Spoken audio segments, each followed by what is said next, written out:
خوش آمدید۔ آج ہم نسیم زہرا کی بہت مشہور کتاب فرام کارگل ٹو کوہ ایونٹس دیٹ شک پاکستان پر ایک گہری نظر ڈالیں گے۔ ہم اس کتاب کا جائزہ باب بباب لیں گے اور آج کا ہمارا سوال بہت بنیادی ہے، آخرکار کارگل کیوں ہوا؟ اور یہ سوال اس لیے بھی اہم ہے کہ یہ نواز واجپئی لاہور سربراہی اجلاس کے فوراً بعد ہوا تو سب حیران تھے۔ بالکل، لیکن آگے بڑھنے سے پہلے یہ بتانا ضروری ہے کہ یہ گفتگو مصنوعی ذہانت یعنی AI کی مدد سے تیار کی گئی ہے۔ اس کا مقصد صرف تعلیمی اور معلوماتی ہے۔ جی، اور ہم کتاب کے مکمل ارادے کو شاید پوری طرح بیان نہ کر سکیں، تو اصل کتاب کا مطالعہ بہت ضروری ہے۔ تو آئیے شروع کرتے ہیں۔ کتاب کہتی ہے کہ 1999 کا کارگل آپریشن، جسے آپریشن کوہ پیما بھی کہا جاتا ہے، کوئی اچانک ہونے والا واقعہ نہیں تھا۔ بالکل، کتاب کا مرکزی نقطہ یہی ہے کہ یہ کوئی الگ تھلگ واقعہ نہیں تھا، یہ اسی سلسلے کی ایک کڑی تھی جو 1947 سے جموں کشمیر میں پاکستان اور بھارت کے بیچ چلتا آ رہا تھا۔ اچھا، یعنی اس کی جڑیں تاریخ میں ہیں۔ جی دیکھیں، جب کشمیر کا بھارت سے الحاق ہوا تو شرط تھی کہ عوامی رائے لی جائے گی، جو خیر کبھی نہیں لی گئی۔ پھر اقوام متحدہ کی قراردادوں نے بھی اس علاقے کی متنازع حیثیت کو اور پکا کر دیا۔ تو لائن آف کنٹرول پر جھڑپیں ایک طرح سے معمول بن چکی تھی؟ بالکل، دونوں طرف سے طاقت کا استعمال ہوتا رہا۔ اور کتاب میں ایک خاص واقعے کا ذکر ہے جس نے پاکستانی فوج کی سوچ پر گہرا اثر ڈالا، سیاچن کا واقعہ۔ جی، وہ ایک بہت بڑا ٹرننگ پوائنٹ تھا۔ 1984 میں جب بھارت نے سیاچن گلیشیئر پر قبضہ کیا تو اسے پاکستان کے لیے ایک بہت بڑی انٹیلیجنس ناکامی سمجھا گیا۔ اور اسی وجہ سے فوج میں بدلہ لینے کی سوچ پیدا ہوئی؟ جی، اس سوچ کو بہت تقویت ملی۔ تو کیا کارگل جیسا آپریشن کرنے کا خیال پہلے سے موجود تھا؟ یہ کوئی نیا آئیڈیا نہیں تھا؟ نہیں، بالکل نیا نہیں تھا۔ کتاب میں ذکر ہے کہ 80 کی دہائی میں بھی جنرل اختر عبد الرحمان نے ایسی ایک تجویز دی تھی، افغان جنگ کے مجاہدین کو استعمال کرنے کی۔ جی، لیکن اس وقت اس منصوبے کو رد کر دیا گیا، مگر یہ آئیڈیا فوجی حلقوں میں ہمیشہ زندہ رہا۔ تو پھر سوال یہ اٹھتا ہے کہ 1999 میں ہی کیوں؟ کتاب کے مطابق اس وقت ایسا کیا خاص ہوا؟ اکتوبر 1998 میں general Pervez Musharraf army chief بنے۔ یہ ایک بڑی تبدیلی تھی۔ انہوں نے آتے ہی کچھ سینئر جنرلوں کو اہم عہدوں پر تعینات کیا، جیسے لیفٹیننٹ جنرل عزیز خان اور میجر جنرل جاوید حسن۔ اچھا۔ کتاب انہیں 4 جنرلوں کا گروہ کہتی ہے، اور یہ سب بھارت کے خلاف ایک جارحانہ موقف کے حامی تھے۔ اور یہاں سب سے اہم سوال پیدا ہوتا ہے، اس وقت کی سویلین حکومت کہاں تھی؟ کیا وزیر اعظم نواز شریف انہیں بالکل ہی اندھیرے میں رکھا گیا تھا؟ یہی اس کتاب کا سب سے چونکا دینے والا انکشاف ہے، خاص طور پر جب لاہور میں امن مذاکرات ہو رہے تھے۔ جی بالکل، نسیم زہرا لکھتی ہیں کہ ایک طرف لاہور میں امن کی باتیں ہو رہی تھیں اور دوسری طرف وزیر اعظم کے علم میں لائے بغیر یہ 4 جنرلوں کا گروہ آپریشن کی منصوبہ بندی کر رہا تھا۔ منصوبہ بندی ہی نہیں بلکہ اکتوبر 1998 کے وسط تک تو سینکڑوں پاکستانی فوجی لائن آف کنٹرول عبور بھی کر چکے تھے۔ یہ تو بہت ہی حیران کن بات ہے، یعنی ایک متوازی نظام چل رہا تھا۔ آپ کہہ سکتی ہیں کہ یہ ایک متوازی حکومت چلانے کے مترادف تھا۔ تو اگر ہم اس سب کا خلاصہ کریں تو کارگل کیوں ہوا کا جواب کوئی ایک نہیں ہے۔ اس میں تاریخی شکایات بھی ہیں، سیاچن کا بدلہ لینے کی خواہش بھی ہے، اور سب سے اہم، فوج کے ایک مخصوص گروہ کا وہ فیصلہ جو سویلین حکومت سے بالکل الگ تھلگ آزادانہ طور پر کیا گیا۔ جی، اور یہ کتاب ہمیں یہ سوچنے پر مجبور کرتی ہے کہ جب فیصلے اس طرح خفیہ طور پر ایک چھوٹا سا گروہ کرتا ہے تو اس کے ملک کے مستقبل پر کتنے گہرے اثرات ہوتے ہیں۔ یہ صرف ایک فوجی آپریشن کی کہانی نہیں ہے، یہ ہمارے فیصلہ سازی کے نظام میں موجود خامیوں کی بھی کہانی ہے۔ ہم اب باب اول تصادم کی جڑیں کو دیکھ رہے ہیں، اور یہ بالکل واضح ہے کہ آپریشن کوہ پیما کی جڑیں بہت گہری ہیں۔ چلیں وہیں سے شروع کرتے ہیں۔ بالکل، اور یہ جڑیں 1947 سے بھی پہلے کی ہیں، لیکن خاص طور پر 1948 کی پہلی جنگ کے بعد یہ جو لائن آف کنٹرول کا پورا پہاڑی علاقہ ہے، یہ ایک مستقل ایکٹیو کانفلکٹ زون بن گیا۔ تو کارگل کو سمجھنے کے لیے ہمیں اس پرانی تاریخ میں جانا پڑے گا۔ جی، کیونکہ ہر واقعہ پچھلے واقعے کا ہی نتیجہ تھا۔ تو پہلا سرا ہمیں ملتا ہے 1947 میں مہاراجہ کا ہندوستان سے الحاق، اور دستاویزات بتاتے ہیں کہ یہ علاق بھی مشروط تھا۔ جی، شرط یہ تھی کہ حتمی فیصلہ عوام کی رائے سے ہوگا۔ اور بعد میں اقوام متحدہ کی قراردادوں نے بھی اسی بات کی تصدیق کی کہ یہ ایک متنازع علاقہ ہے۔ اور دیکھیں، یہیں سے صورتحال دلچسپ ہونا شروع ہوتی ہے۔ ہندوستان پہلے تو یہ مسئلہ خود اقوام متحدہ لے کر گیا، لیکن جب سلامتی کونسل نے رائے شماری کی قراردادیں منظور کیں تو پھر ہندوستان نے ان پر عمل درآمد میں ٹال مٹول شروع کر دی۔ اچھا۔ ایک امریکی سفارتکار چارلز لیوس جونیئر نے بھی لکھا ہے کہ ہندوستان نے بھی کمیشن کی قراردادوں کو کبھی پوری طرح قبول نہیں کیا تھا، تو یہ ایک طرح سے پہلا سفارتی ڈیڈ لاک تھا۔ تو یہ تو بڑی عجیب صورتحال ہے کہ آپ خود عالمی فورم پر جائیں اور پھر ان کی قراردادوں کو پوری طرح نہ مانیں۔ کیا اس کی ایک وجہ اس وقت دونوں ملکوں کی فوجی طاقت کا فرق تھا؟ یقیناً۔ ہندوستان ایک بڑی قائم ریاست تھی اور پاکستان ابھی نیا نیا بنا تھا۔ بالکل، طاقت کا یہ جو عدم توازن تھا یہ ہمیشہ سے اس مسئلے کا حصہ رہا ہے، اور جب سفارتکاری ناکام ہوتی نظر آئی تو دونوں طرف فوجی حل کی سوچ پیدا ہونے لگی۔ اور اسی سوچ کا شاید سب سے بڑا نتیجہ سیاچن تنازع تھا۔ جی، سیاچن ایک بہت بڑا موڑ تھا۔ ذرائع اسے شملہ معاہدے کی کھلی خلاف ورزی قرار دیتے ہیں جو ہندوستان نے۔ اور سیاچن کے بارے میں تو یہ بات بھی بہت مشہور ہے کہ پاکستان کی انٹیلیجنس کو بھارتی قبضے کا علم ایک میگزین کے آرٹیکل سے ہوا۔ یہ کیسے ممکن ہے؟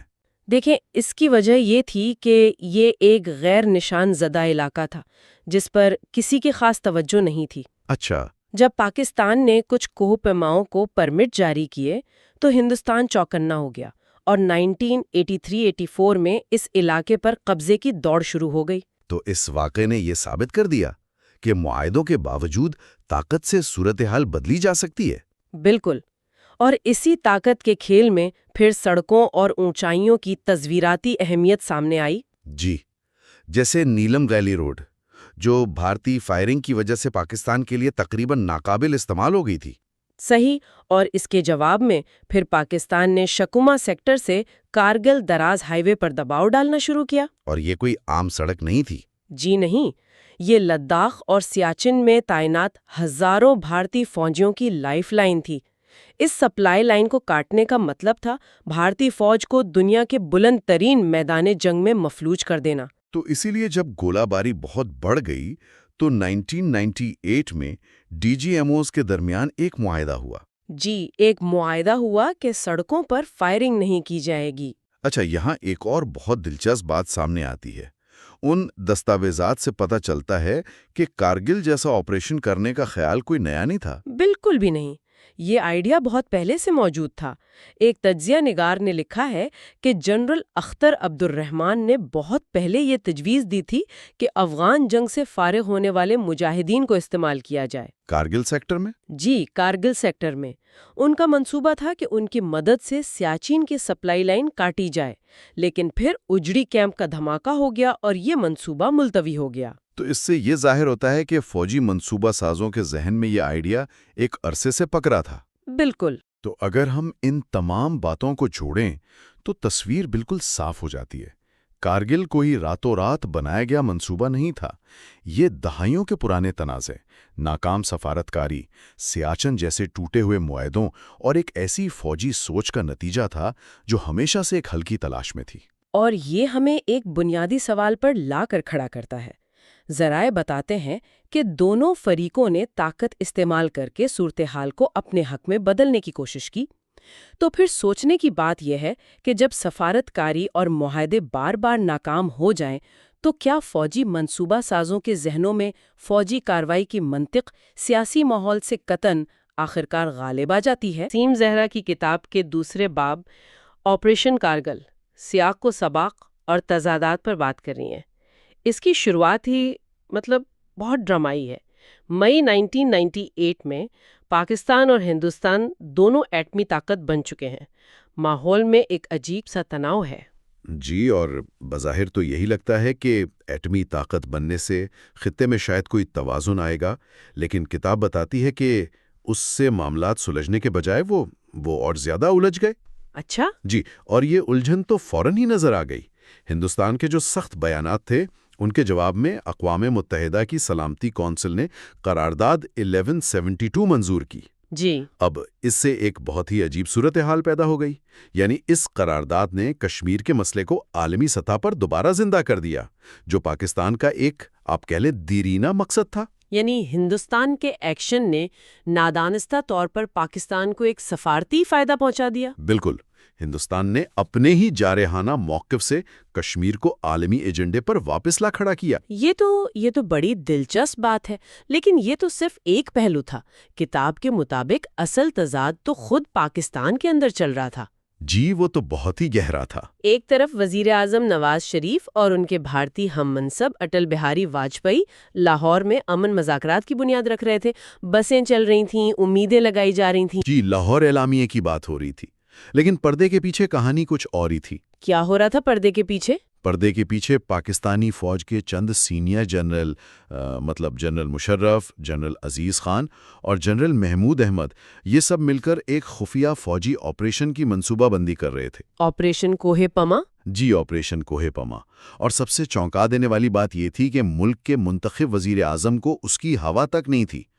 ان کی لا علمی میں اکتوبر 1998 تک ناردرن لائٹ انفینٹری کے سینکڑوں جوان لائن آف کنٹرول عبور کر کے کارگل کی چوٹیوں پر پوزیشنیں سنبھال چکے تھے۔ ایک منٹ، یہ کیسے ممکن ہے؟ مطلب سینکڑوں فوجی سرحد پار کر رہے ہوں اور ملک کے چیف ایگزیکٹو کو اس کی خبر ہی نہ ہو؟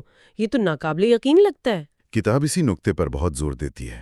دیکھیں، جرنیلوں کا خیال تھا کہ ایٹمی دھماکوں کے بعد پاکستان نے ایک طرح کی اسٹریٹجک شیلڈ حاصل کر لی ہے، ایک حفاظتی ڈھال۔ اچھا۔ اور ان کے نزدیک اس ڈھال کے نیچے کارگل جیسی محدود کارروائی کی گنجائش تھی، جس سے ہندوستان کو مذاکرات کی میز پر لایا جا سکتا تھا اور ایک بڑی جنگ کا خطرہ بھی نہیں تھا۔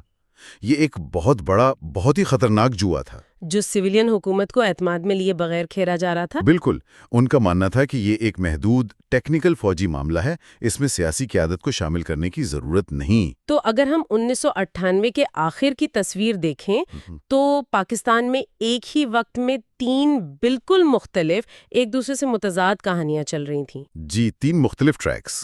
ایک طرف لاہور میں امن کی فاختائیں اڑانے کی تیاری ہو رہی ہے، دوسری طرف کارگل کی چوٹیوں پر جنگ کے بادل منڈلا رہے ہیں، اور تیسری اور شاید سب سے عجیب بات، اسی دوران ISI مبینہ طور پر اسامہ بن لادن کو پکڑنے کے لیے امریکہ سے تعاون کا وعدہ بھی کری تھی۔